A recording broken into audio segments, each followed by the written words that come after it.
Happy morning on your Tuesday, the last day of March 2026. We're flying into April. It is 6:03 a.m. Eastern Standard Time. I am the Cornbread Man, Dave in the AM, welcoming you to the show. Hope you're having a fine top of the morning so far, and hopefully it's going to be a great day for you. We really enjoyed our time last night with our guest, Brady Beavers, and what a fun young man. Be looking forward to having him back and with family. We're going to tell some more family history there about their racing. We do have an interview tonight for the Dirt Report, and that will be. We'll probably mention a little bit about sports updates and stuff, maybe around that. But we definitely have a 6 p.m. Interview with another fine young racer. I don't know the age. Say young. Well, we're all young at heart. So we will have our another guest tonight and Friday. Not. We have 3 interviews this week. Trying to get as many as we can. We've got some other ones that we're scheduled into May, and we have some others that we're working on. And they have each said that they really enjoyed it, and we're in communication with most of them. Sometimes they're busy. It's really hard to get communication. I follow them on Facebook. Sometimes I'll send them a note and attaboy.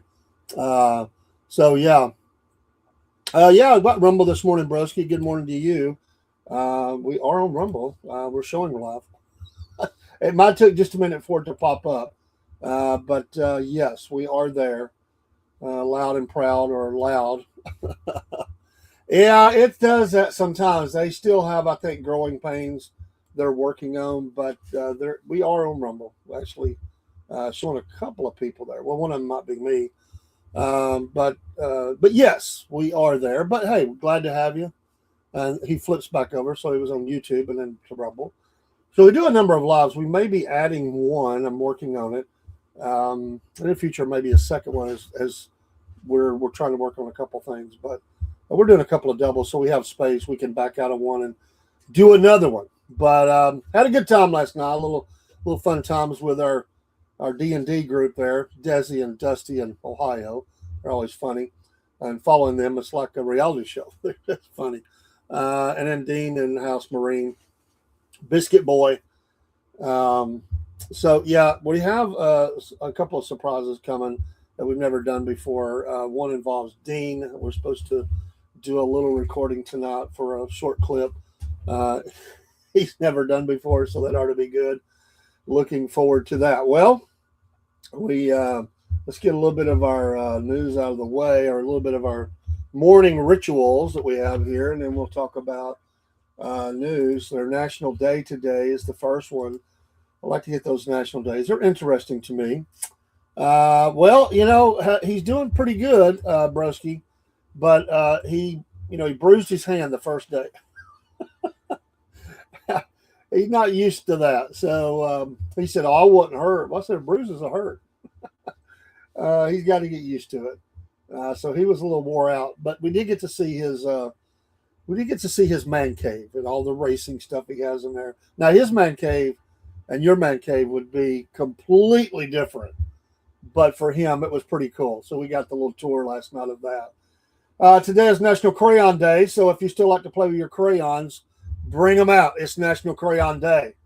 When you have granddaughters, they constantly, they love crayons. So there was a lot of times I was playing with crayons, coloring stuff. My soon to be 14-year-old, she would say, "Color with me, Pawpaw." So we hadn't done it in a while. She's a teenager now, so she still does it occasionally, but she still loves to draw and all that. But lots of days playing with the old crayons. So I didn't do a whole lot of that when I was a kid. I just wasn't artistic in any way. I have things I liked that artistic, but I'm not artistic.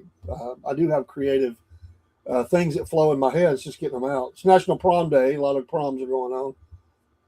National Clams on the Half Shell Day. I've never had it. I know people say, "What? You never had that?" I never had clams on the half shell.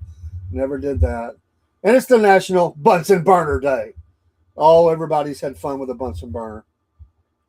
Probably especially the first time was in middle school or junior high or whatever they called it at that time. Working in the labs, the old Bunsen burner. So that's pretty cool. One more National Tater Day. I can deal with that. I like my taters. People, I like that they put it tater. That's the way they put it. People down here sometimes that I don't know. I call it getting a little too big for your britches. And I understand we're supposed to have professional speech, but at the same time, come on. You know, there's people I've met that'll say, don't call them maters and taters. That makes it sound so country. And I'm like, I am country. I don't care. I mean, it's a tater. It's a mater. I mean, I don't even like tomatoes. But, you know, I just call it getting too big for your raise. You know, if you came back home and you said that to your grandparents or even your parents, you said, it's not called a tater, you're going to get told what for. Because it's like, come on. Jerry says it was fun to color with crazy colors, just to aggravate your granddaughter and watch them take the crayons away. Yeah, there was a couple times where that happened. She said that color doesn't go with the scene. And so you bring back a couple of funny memories, because I do remember that. It's like, how many times have you been told this, Jerry? You just don't know how to do it. And the whole time we're laughing like, what do you mean? I know what I'm doing. I was coloring before you was ever born. Way before you was ever born. Before your mama was born, you know. And then you don't know what you're doing. You don't know how to do it right. They got to show you everything. I had a big bowl of stewed tomatoes and crackling cornbreads. Sounds like a winter chicken dinner there, buddy. Nice. Hey, I was trying to give you a holler back the other day. He's already gone. I was hoping we could get her before. There's a lady running for election down. I forget. I think it's the 12th district. You're told that constantly. She was highlighting something over there on Barrett Parkway. You know, that's being built. And I told her about what we did a little research on what you were telling us about that institution is coming your way. We'll say it that way, Jerry. And then I was telling her about that, and she didn't know about it. She's going to come on the air with us. She's very vocal about some of these things. She's a Marine. She was a firearms instructor. Sounds like a real hoot of a person. Very intelligent, very, just home, definitely country Georgian, telling it like it is. She's going to be on the air with us, but it's going to be after May 19th, because she's on the road every day and running for this office. And I understand, so there's a lot going on, but whether she wins or doesn't, I want to have her on the air because she's definitely pointing out some things that are happening. But they've got a place over there they're calling the Gaza Strip over there on Barrett Parkway. So I don't know why my thing froze up. It's being wild this morning. There we go. There's the flames of the fire. But anyway, I just wanted to let you know that, Jerry. We'll get back with you on that and let you know, because she's definitely interested in those kinds of things, my friend. I thought you might want to know that. All right, this day in history, some fun facts about this day in history. The P.T. Barnum and James Anthony Bailey formed the legendary circus on this date, the greatest show on earth. Some people thought later it was horrible, that we had animals in there. I understand. 1910, Henry Fabry piloted the first seaplane to take off from water under its own power in France on this date. 1944, Swedish author Astrid Lindgren sprained her ankle and began writing the beloved children's book Pippi Longstocking, which would become a global classic. I don't think I ever had that. What else here? In 1964, in London, they unveiled the wax figures of the Beatles, which later appeared on the Sgt. Pepper album cover, cementing their cultural impact. 1971, the last original edition of the Ed Sullivan Show aired on CBS, ending a major era in American television. A little before my time, but I went back and looked at clips. I mean, I was a little kid, but that was not on in my house. I don't remember. It was always Tonight Show or something like that, The Late Show. It was never, that I remember, Ed Sullivan. 1972, Elvis Presley recorded his final top 10 hit, Pretty amazing, though, in 72. He had some nice songs. They just didn't make top 10. Cover of Burning Love was that one. Until 2013, Pope Francis became the first pope to wash the feet of women during the Maundy Thursday service, a historic gesture of inclusivity. And finally, in 2022, Will Smith publicly apologized to Chris Rock after he rocked him on stage. Oh, a little bit back in history, some milestones. In 1776, the Continental Congress authorized a medal for General George Washington, recognizing his leadership during the American Revolution. Well, Jerry, they say he's dead. Yeah, I think Elvis is. I think you can say that he is. I went by there yesterday, only found one place it could go, so I'm going to do some more research to see if it's true or not.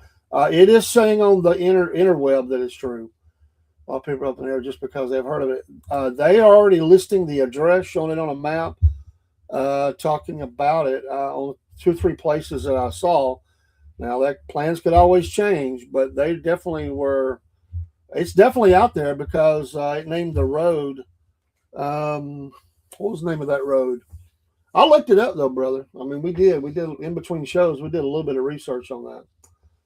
In 1966, the U.S. Supreme Court ruled the poll tax unconstitutional. And in 1982, hockey legend Wayne Gretzky, he was kind of like the second big superstar. He became the first NHL player to score 200 points in a single season, setting a record that still resonates in sports history.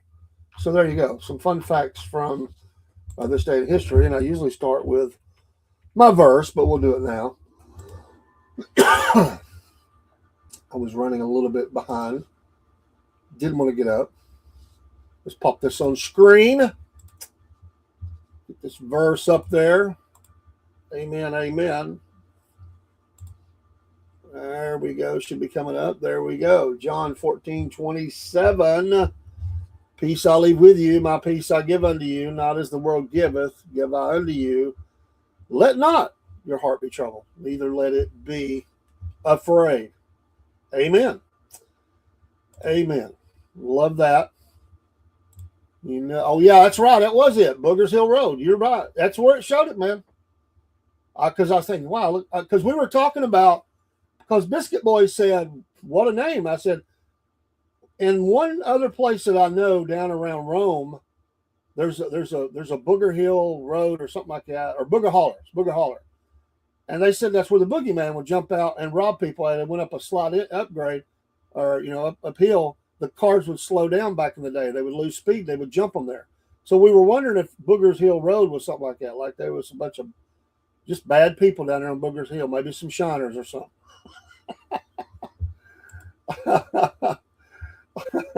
Well, I was wondering, like I said, I just wonder if it's about the boogeyman.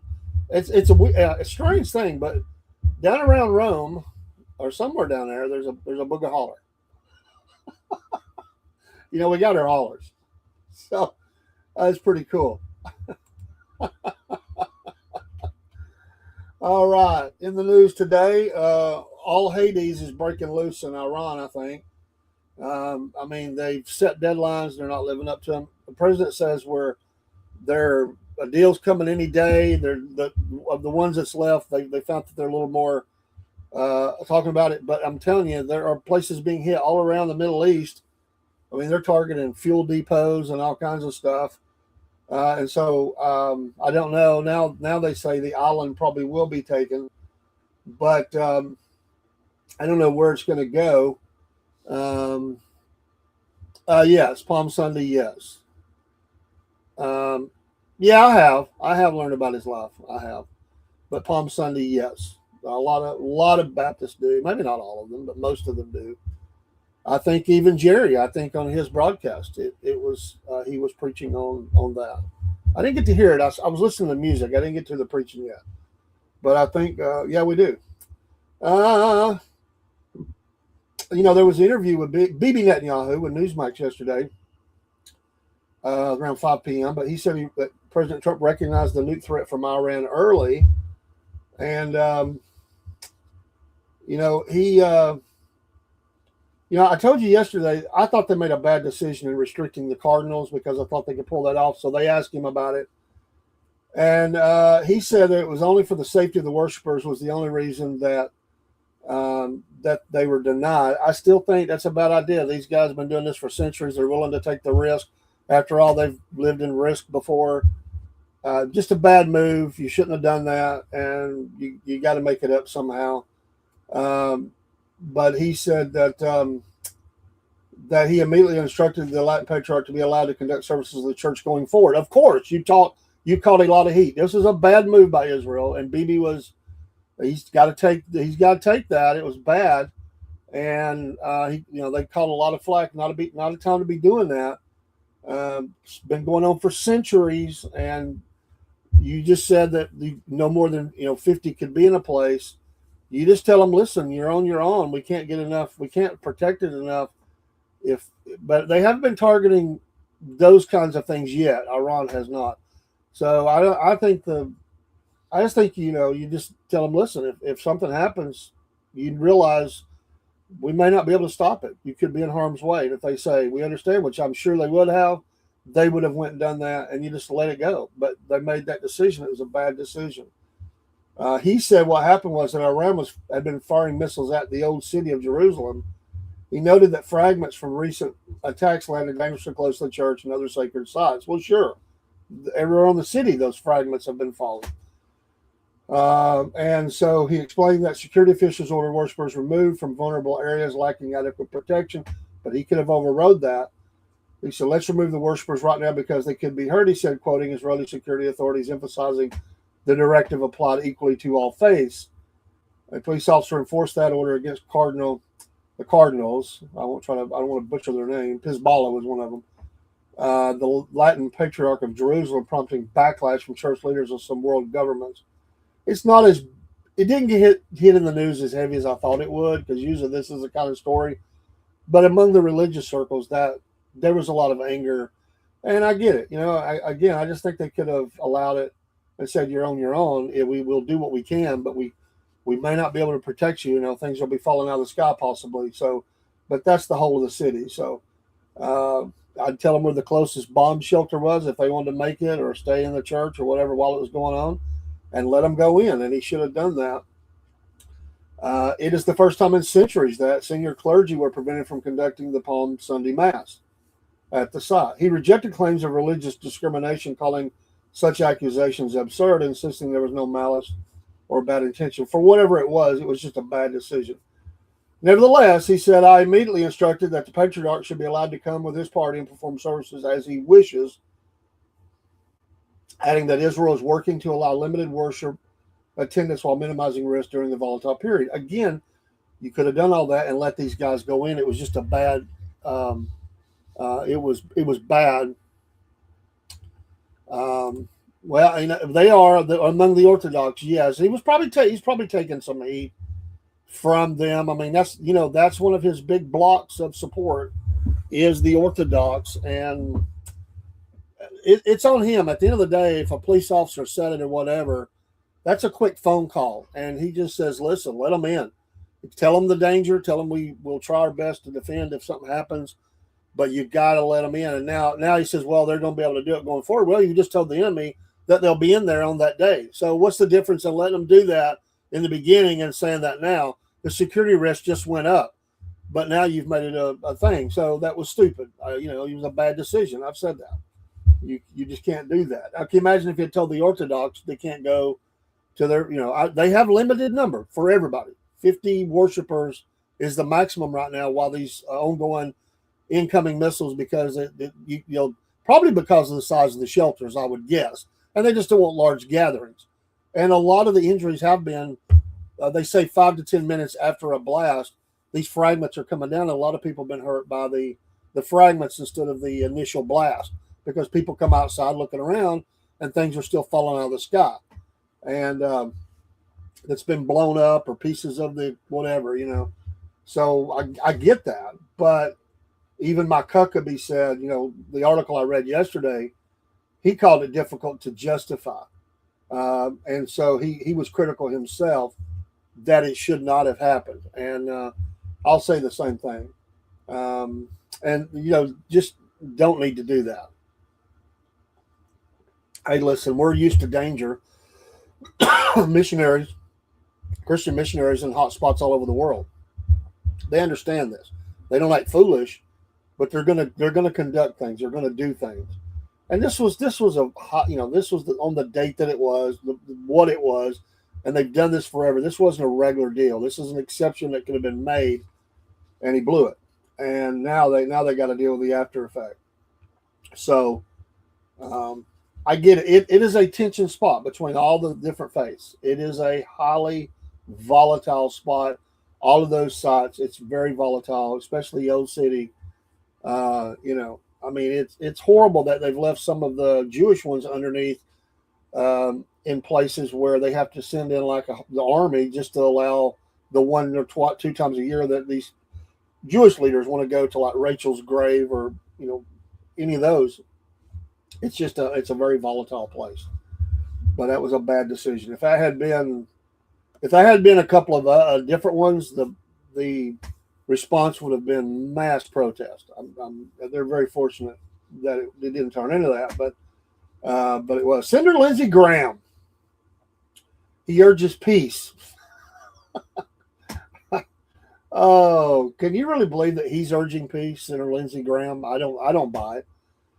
He supports efforts to reach a peace agreement, but with Iran, but warned that military action remains a near-term possibility if negotiations fail.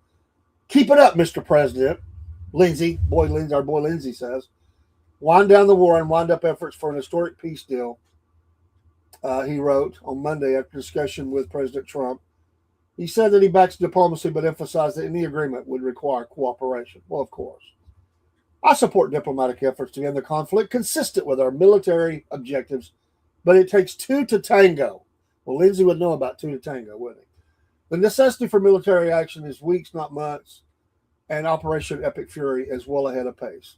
He added that weakening Iran could create conditions for a broader regional agreement. The hope for Lindsey, has always been that neutralizing Iran as the largest state sponsor of terrorism, it will open the gateway to peace, allowing Saudi Arabia and Israel to normalize their relationship, effectively ending the Arab-Israeli conflict. He's talking about the Abraham Accords. The president is pushing Saudi to join. He also credited Trump's leadership with shaping the current approach. If this historic normalization deal between Saudi Arabia and Israel occurs, it will be due to President Trump's bold, decisive leadership in dealing with the Iranian threat so that they can no longer be a spoiler for peace like they were October 7th, 2023. So he goes on to say a few things.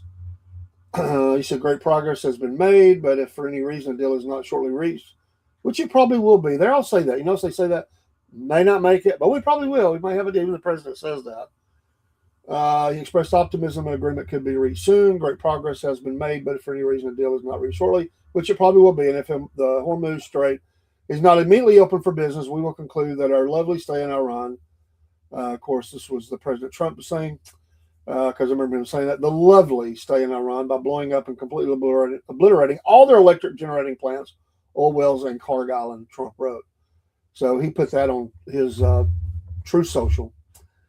So he calls for Iran to negotiate. We're underscored by a new Israeli military strike taking out more Iranian regime leaders. So they're still running out of people. I know the de facto leader, who they say is badly injured, honored the naval commander who was killed. He honored him. That was some news that came out. So, but this is, they're going to be ground troops now. They're going after the uranium, and they're wanting very much for regime change, and they're looking for that to happen. So it is not going to. We're already getting near the end of the original game plan, 4 to 6 weeks. We're getting really almost at the end of that. So this is probably going to extend for weeks, if not a few months, the operation there. And it's kind of like I said, they went past the line that you could actually pull back. Now they have to kind of stay in there and see it through to the end. And so we'll see. 50,000 troops now stationed in the Middle East. Pakistan has been announced will host talks between U.S. and Iran to try to reach a deal. The president says a deal may be reached soon. but they've been saying that for about 2 weeks now. Iran downed a $300 million U.S. radar jet in a missile strike. That was last week. The E-3 Sentry airborne warning and control system aircraft, a $300 million platform that provides command and control, intelligence, surveillance, and reconnaissance capabilities, according to reports. The plane was destroyed in a missile attack and had been stationed at the Saudi Prince Sultan Air Base. Tankers were also damaged. We saw pictures of that. 10 service members were injured, including 2 seriously. The loss of this E-3 is incredibly problematic given how crucial these battle managers are to everything from airspace deconfliction, aircraft deconfliction, targeting, and providing other lethal effects that the entire force needs for the battle space. Heather Penny, a former F-16 pilot and director of studies and research for AFA's Mitchell Institute for Aerospace Studies, told Air and Space Force magazine. So anyway, it's a very useful tool. It is now, that one at least, is now gone. So that's kind of where, I mean, it's they're shooting pot shots. They've hit a few things. Some things have not went through. That's kind of what they're left. I mean, they're running out of ability to fire. So in that way, they have fairly well. They're still getting, a few shots off, but the number of them have went way down in the last week or so. So we'll just keep a daily look at where this is at and where it goes. But another article says that Trump may call on Arab nations for war funds because it is getting very expensive. I think it's about a $200 billion deal already. He said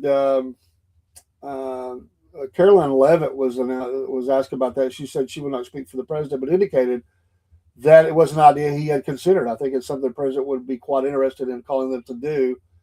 It's an idea that I know that he has and something that I think you'll hear more from him on. So they're looking for ways to cut some different things.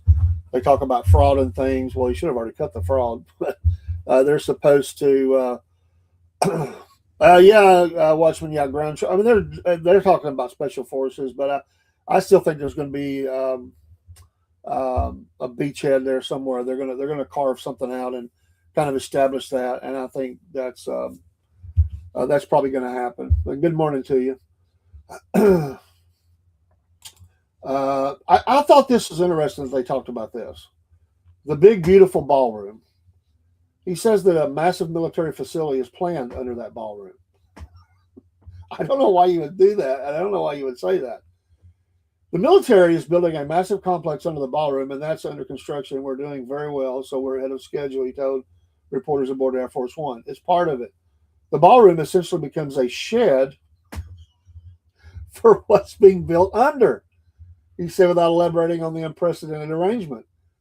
He said that information about the plan had come out recently because of a stupid lawsuit. Last October, the former real estate developer had an entire wing of the White House bulldozed. Remember that. In order to build the ballroom. He speaks frequently about the ballroom. We're using onyx and stones that are incredible, he recently told a press conference dedicated in part to the war in the Middle East. The ballroom project, one of the most ambitious undertakings at the White House in over a century, has continued to grow,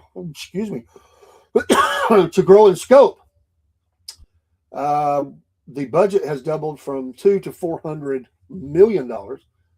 And so now we have a massive military facility under there. Do you want to go? Good morning there. Do you want to go to the ballroom and have a nice dance with this massive military facility underneath the ballroom that could potentially be a target? I don't know, which I know everything's a target, but still. Brodsky said he watched the 87 interview with Trump, and he said we should take Iran's oil. They're definitely going to, but that's definitely going to be part of the deal. I told you about that as a deep underground data center, control center. Yep. But I'm not surprised at that. What I'm surprised at is he's talking about it. Like, usually they just don't even talk about it or admit stuff like that. He's all over it. Like, yeah, we're going to have it. I mean, so I said this yesterday, and I really do believe it. I don't think Brodsky were here. I've said that by his celebrations for America, the America celebrations, they're pushing real hard. They've got Venezuela. He wants Iran, that to be a deal. Cuba, he wants regime change there. and he wants that war with Ukraine to stop.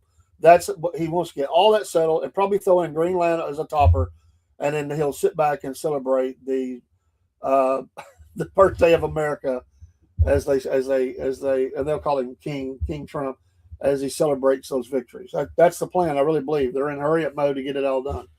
So they can claim Venezuela on because they're getting oil from there, and Maduro is in America under arrest, and so he's effectively wiped out Iran's navy and air force, and they're very close to having ground troops there, and they'll have a beachhead. The island or something will become a place that they'll be, and then they're pushing Cuba really hard. Their economy is destroyed right now, and we will see if that happens. Greenland's nothing; they can just basically claim it. I mean, and he's pressuring little man over Zelensky every day to end this thing. Take what you can get, buddy, because we're fixing to pull out. So,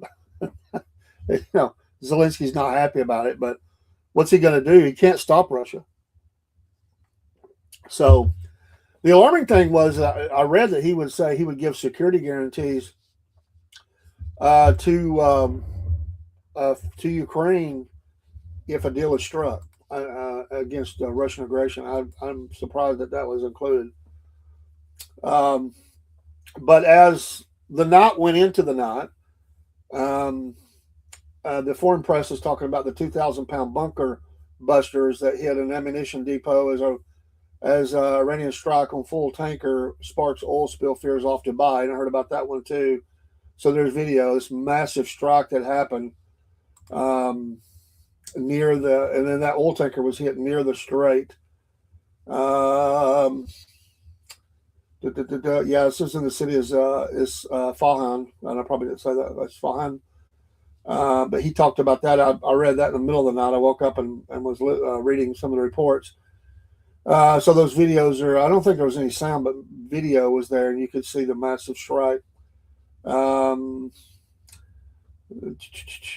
was reports that the operation, that Mr. Trump was considering a military operation to send special forces deep inside Iran to seize the stockpile of enriched uranium.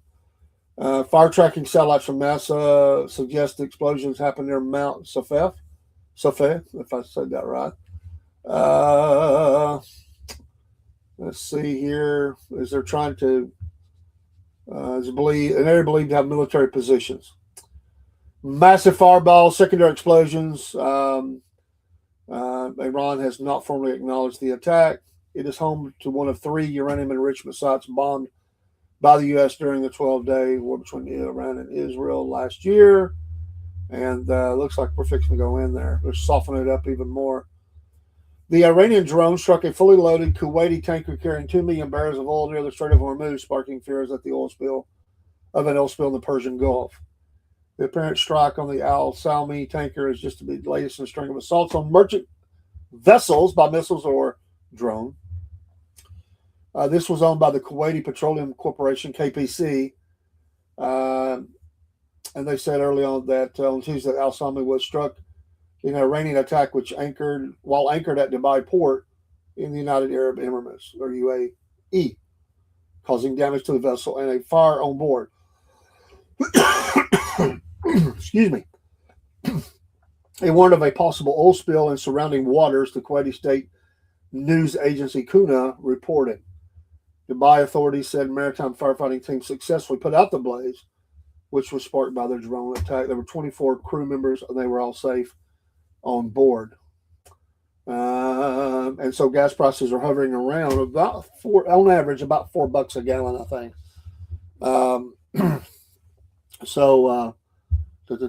Anything else?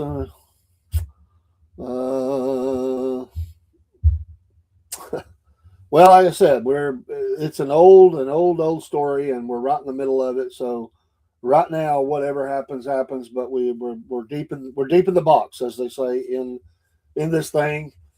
And right now, they've got to get. It's a pretty massive hit. I mean, you can see the. Let me pull this down. Stop screen. We'll show the pictures of that. So pretty massive That was our strikes. And you can see some of that in the distance there. And so there was one of those. Uh, and and maybe let's see. That's a little bit more of that. Just about the same thing. So anyway, that's what happens in war. Things get hit. Things are targeted, and so I would expect that. And now they're showing how the Marines might possibly storm Karg Island, and they're showing that today. So the foreign press is looking to show off what America may be doing. So different attack angles to the island. So they definitely sent the Marines in.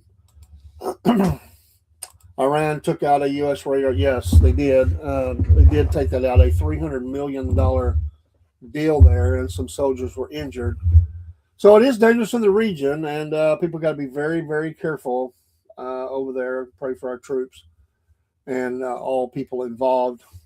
It's war is not good. So, did you see the? I don't think he said it by accident, but he called it the Strait of Trump. President did. The Strait of Trump. I can see him doing that. He'll probably just say that we own it. We're taking it. It's ours. They've already kind of loosely talked about that we will control. We will control what goes in and out of that strait. We're not going to let any Iranian oil out. So at that point, we own it.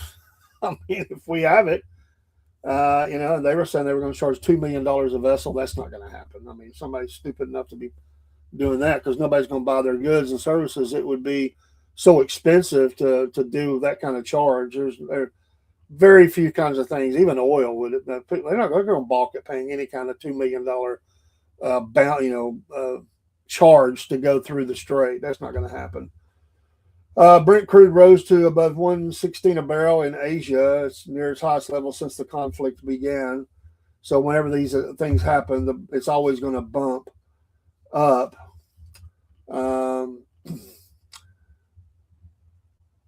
President said in one of his talks, to be honest with you, my favorite thing is to take the oil in Iran, but some stupid people back in the U.S. say, why are you doing that? But they're stupid people, he said. Such a move would involve raiding Karg Island, the crown jewel of the regime, where 90% of the oil is loaded onto the tankers. The arrival of 2,500 Marines and another 2,500 sailors is keeping the number of U.S. soldiers in the region at or over 50,000.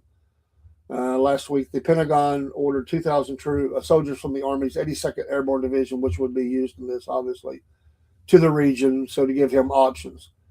He previously promised that he was not putting troops anywhere amid apparent divisions in his MAGA base over foreign military engagements and that the need for congressional approval. I say, though, that island is probably going to be taken. I just would think that's going to be a part of this. He always downplays before the upplay. He will always downplay a little bit. He'll make a threat, then he'll back off of it, and then he goes back, and then he goes forward. That's kind of in his operation. It's when you hear that, he will make big threats. Say we're close to a deal. We're going to do it. Don't push us. Then he'll say we're close to a deal. He'll kind of soften the blow, and then in the middle of the night, you'll get news that we've hit. So that's kind of been how he does that. So just saying, whether you like it or not, that's Watchman says that the whole island, I'm sure it is, underground base, tunnels full of weapons and fighting men. So, yeah. And how much do you have to, I mean, that's why you send in special forces, because you don't want to destroy the mechanisms. But they could have this thing, you know what? They could blow it and say, if we're going to lose it, let's blow it. And we could be going into a massive bomb. I mean, just light it up. I'm not to say they don't understand that or know that. I would be sure they would. So they develop plans for an attack or a hit on that island, but still, and I know they're working their spies pretty heavily on both sides to get information. They have been for years. They may have even all the plans of it or whatever, what it looks like. Who knows? Somebody will get you something for money. I mean, that's just the way it is. So, he knows, here we are, we're, approaching the midterms. this has got to wrap up. It don't look like it's going to. So it's going to be interesting to see how the midterms go as we get a little bit deeper into this, because this should have been wrapping up, but instead it's amping up, and it looks like we're going to be there for a little bit. So a few months they're talking about. So months could be plural, two more, three more, four more. I think four is about the number. Uh, Iran just took out all the boats like they used to normally just from the beaches yesterday. So we'll see. They've definitely taken a huge hit, and the problem for them is command and control right now because a lot of their leadership is dead. I mean, a lot of it. So who's the next one stepping up, and how much can they really keep communication over the whole of the nation? And it becomes more difficult. So I was saying that way it's been effective, and they are still got places they control that they can still do precision strikes. Those places are being hit as often as they pop up. They're more inland, and so they've been a little more, pinpointing where those are and getting those. And it may take some special forces to get down and take out some of that stuff more on the ground. I think that's probably what some of it is too, as well as the uranium, as well as other things assets they may be looking at. But it would be it would be it's definitely they're definitely not going to leave it like it is. I see. I really don't think Iran would intentionally destroy Carg Island, but Israel would. We shouldn't let them do that. It's a good point. It's a possibility, and put pressure there. And I think as long as Israel is hitting, I think as long as Israel's hitting, America's going to stay there because we're going to play, if nothing else, the referee for the Middle East to hold back and just say, listen, we're involved here. Don't support us. Don't get in the way. Kind of thing, and then pressure Israel to back off at some point if they can. Who knows if that'll work, but they have been smacked a little bit by the administration. They've been told to back off on some things, so we'll see. I don't know, but it is definitely, definitely one of those things we got to pay attention to because it could cause a lot more that it could grow as they hit these other countries and some of their things. They could easily get involved, and so. Well, I mean, a win, Watchman, is a win. I mean, there's different kinds of wins. I mean, we're not going to. The win is as I said before. What is your mission goal here? We're not taking over Iran, so the win would be, damage them to where they can't, be that big a threat and reaching other nations if that was part of it. Keeping the Strait open, making. They've used a lot of those. They've used a lot of strike material. I mean, they can make more, but if you could set them back some, and you've killed a lot of their leadership. I mean, a heck of a lot of it, hundreds, I guess. I don't know. I know it was over 100 at one point. They've continued to hit, or Israel has, and so it's not saying Iran's going into defeat mode, but the people, if they rise up, this could get interesting. I think the country could be split. I really do. If they got organized, because we're talking, there's been loose talk about us putting, establishing to the opposition weapons and equipment. I kind of think that there could be parts of that country that could swing, kind of like Syria. There could be parts of that nation that becomes under the control of another entity, and then the rest would still be controlled by Iran proper. I just think that's a possibility, but. Who do we want to become the new leader of Iran? Well, some have said the guy that was connected, that was part of that previous, the royals or whatever they're called. Maybe he's the guy. I don't know. The people. I mean, they're going to put somebody there, and that's what I think. I think there's going to be a de facto government that's going to be of the opposition that's going to be put in place somewhere. They won't have the whole of the nation, but I think they'll carve out some places that. Tehran doesn't have. Tehran wouldn't be a part of that, but that's what I'm saying. There could easily be areas in holding control of that and putting the equipment on the ground to keep it. I mean, I just think the country could be split, maybe even three. I think it's possible. U.S. boats on its military stocks, not propaganda. These boats that have the gate that lets down carries troops, tanks into beaches. They were docked in 2 spots, Kuwait and somewhere else. But they don't. They just don't have the military capability we have. They can cause. They can definitely do munitions and set things up and drone and missile strikes. There's danger there, absolutely, but they don't. They don't have a. They don't have. I mean, all they got left is those kind of boats. They don't have really a navy anymore, and they don't control the skies. I mean, you got A-10s flying over the top of it. There's no danger to them. You've knocked out. You're not worried about them being hit. You've knocked out a lot. They could get a lucky shot, but right now, they're trying to stay alive. So we'll see. I don't know. We need it to settle down. It would be good for us, and we need to kind of get out. We need to kind of get, settled and keep the strait open. I just think that the U.S. Navy is going to be involved in this for some time. We'll probably keep that strike force in that area going forward. I just think that's probably going to be the deal. They're not going to let them just get things built back up and come on. But I just think that they will. I just think that they will keep a carrier strike force there and escorting ships up and down the strait. But first, they've got to stop, the attacks of them and them taking off. So anyway, but that's a lot of.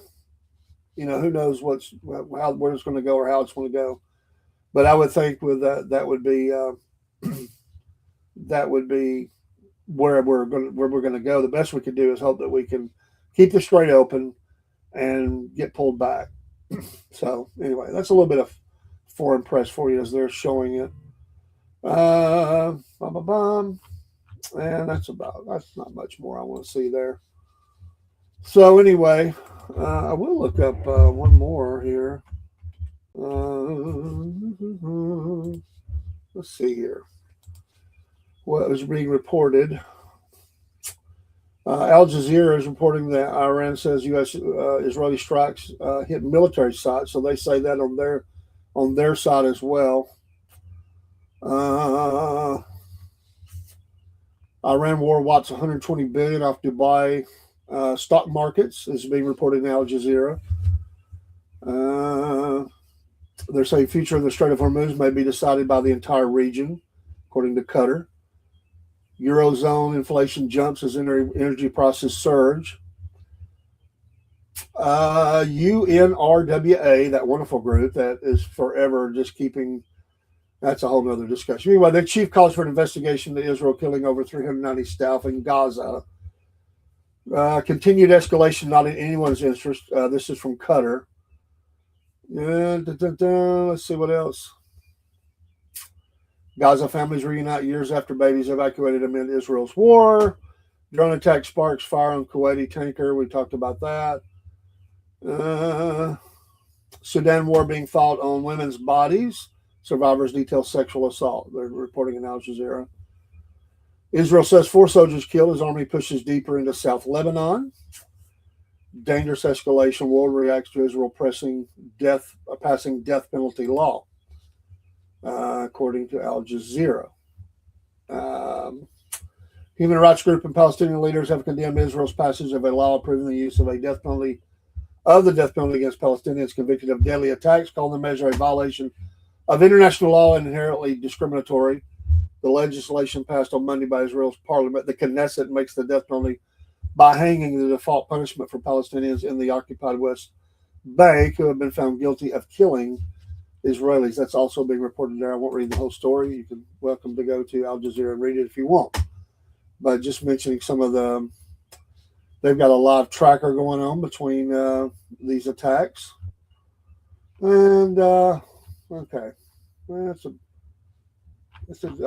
about it. All right, I just want to give a kind of the other side of that because they'll show a balanced side somewhat, not always, but.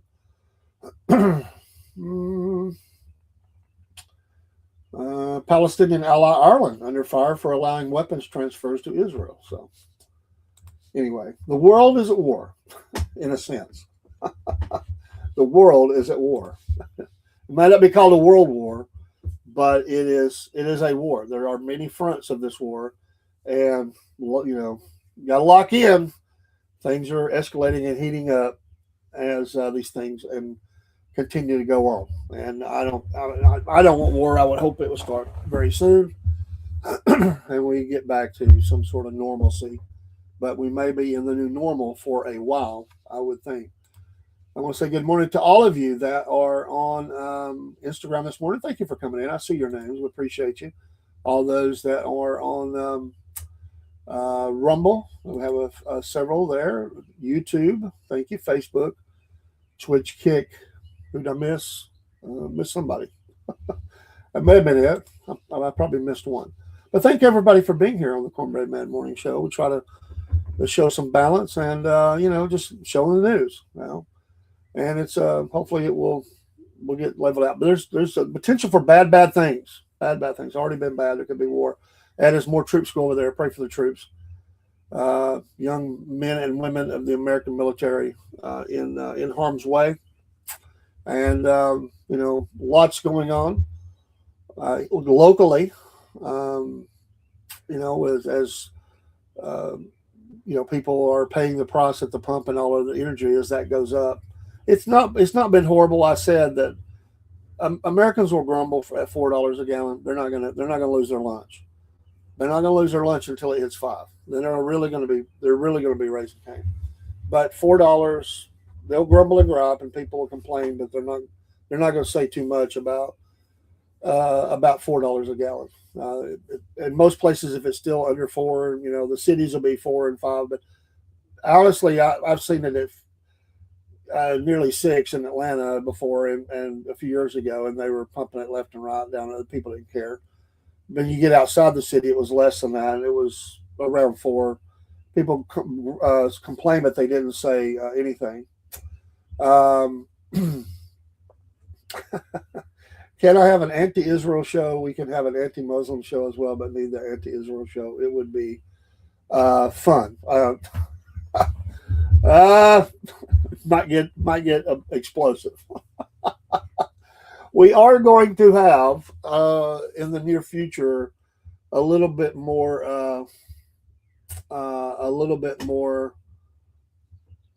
news. When we go to our link tree, we're going to put that will be behind the paywall. Me and Paul will probably head that up. So we're going to do a little bit more in depth and talk a little bit more about issues. Some people don't want it. I try to do a balance on here of what I do have, and there is no fine line. I try to balance between the two. I have people tell me when you go to politics, I'll leave your show.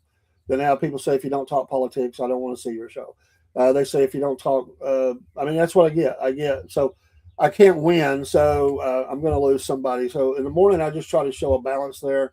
But I have people tell me, hey, I love everything you're doing, but when you talk politics, I'm out. I just don't care. We have other people says when you want to talk the issues, then I'm in. Hey, good morning, Cook. How you doing? Hey, man, appreciate that. I pray for my wife. She's resting this morning. They'll be coming by early a little bit, about an hour and a half or so, hour and a half to give her a bath, and we get that help a couple of times a week. So the rest of the time we're doing that. But appreciate you, brother. So yeah, we do a lot of different kinds of stuff, and that's why I say we're not a one-stop shop. And I definitely, I would say, I don't know if I would say anti. I mean, that's not my. I would say we'll point out the problems. We'll point out. I'm willing to give speech to that. I just don't want to turn into a hate show. And we'll say anti. That kind of tends to go. Listen, people are passionate about who they like and dislike. I get that, and there's things that I feel strongly about too. But I try not to take it to certain levels. It does cause problems, and people get mad at it. So it's just there are a lot of shows that do that, and I just kind of leave it for them to do with the balance that we have. And as I said, there's a balance I have to have in my life because of work and things, and I can only go so far, and that's a reality. If I do that too far, then I may put myself in harm's way. So seriously, so I'm willing to point out the issues, but I can't taking a real hard line and going anti, saying I'm against them. It depends on how far it is, but I've been exploring that in the militant branch.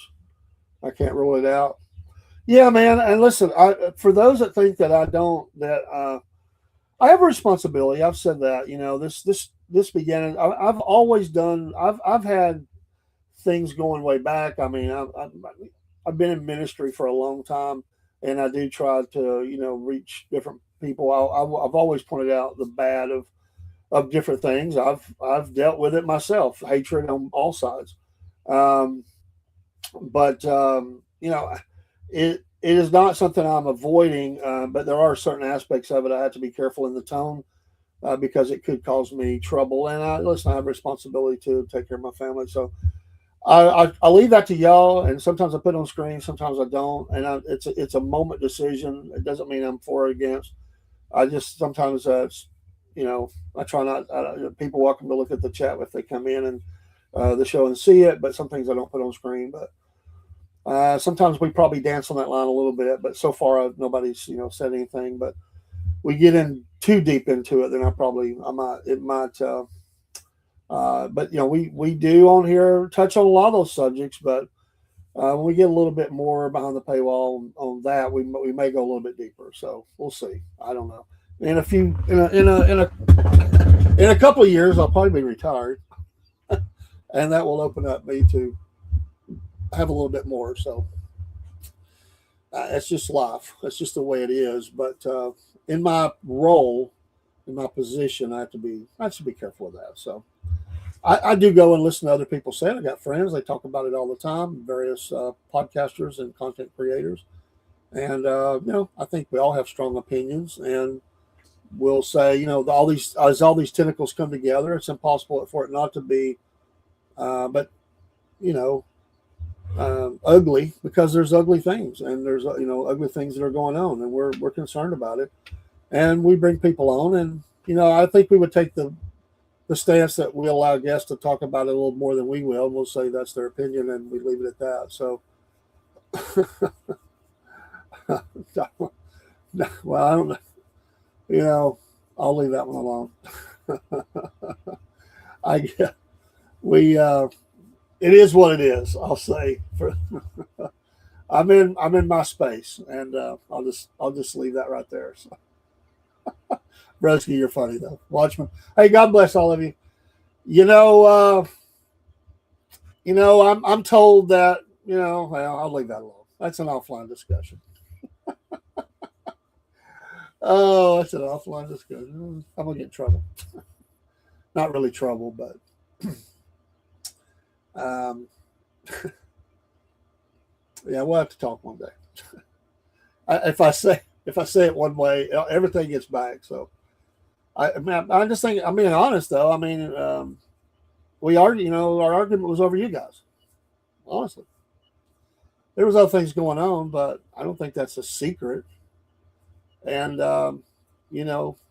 massive heat, massive heat over that, because I believe in allowing people to have their opinion, and I don't try to control your opinion. I can say I don't agree with your opinion, but I'm just being honest.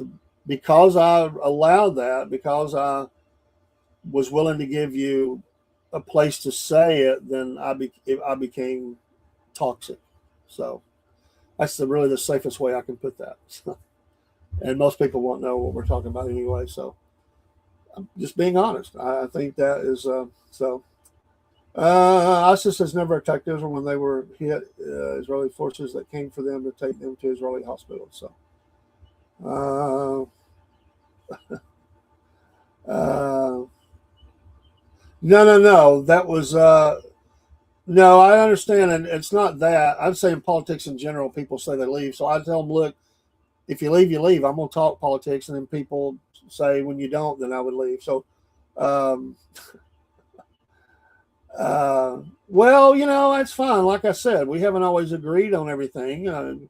You say you're controversial, but I was told I can't talk to you guys, and so that became it became what it was. So, it was just a disagreement. I'm using the word toxic instead of another word, and that's what really where it went. So, we haven't agreed. I mean, it's not like we've agreed on on everything, but I did give you a platform. I did allow you to say things, and you know, there were times that I did time you out, but I didn't ban you. So for whatever. So I don't know. I'm just a bad dude, you know. I'm bad. People say, "What happened?" I say, "I'm a bad dude. I'm a bad guy. Mad, me, whatever you want to say. Toxic. That's a good one to use." Anyway, but anyway, I got to get out of here. I do got to go. No kids to take to school, but I do got to get out of here. I got to go to work, do some things at home, and my sister is up and taking over, and then my son will be home, and we kind of bounce through different ones. Y'all pray for my wife though; she's doing pretty good. For everything she's been through, she's doing pretty good. Thanks for the prayers. Hey, y'all have a great day out there. I went a little bit over, running my mouth here, but I'll just say this: at the end of the day, this has always been my response. I don't try to tell people how to think or what to say. I don't. I will listen to anyone unless it becomes directed at me and they're hating on me and calling me names. I mean, I just don't need it. I don't need that. But I really do. I will, you know, I'm as a podcaster, I will interview anybody. I would. I don't care who they are. I would interview them to ask them the questions to see how they feel about stuff. And if that makes me a bad guy, I would. I will listen to someone. I don't mean I agree with it, but I will listen to someone. I've never told a guest what they could or couldn't say. You know, I have not. So it makes me whatever it makes me. So y'all have a great day out there. God bless. So, there it is. Song that gets in your head. It is going to be a beautiful day, yes. Have a happy Tuesday.